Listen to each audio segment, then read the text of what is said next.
هوية بريس.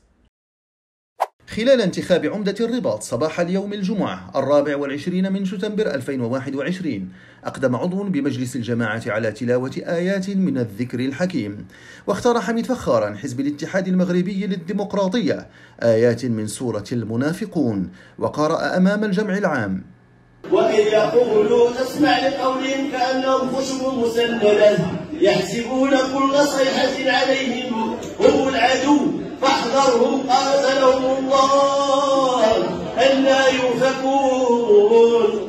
وفيما شجع بعض الحضور المستشار المذكور على اختياره للآيات، اعتبر آخرون أن المستشار أراد بعث رسالة من خلال الآيات التي اختارها، خاصة وأن الانتخابات توقفت وعرفت توترات كبيرة خلال الأسبوع الماضي، كما أن بعض الأعضاء تلقى اتصالات تهديد بالتصفية الجسدية.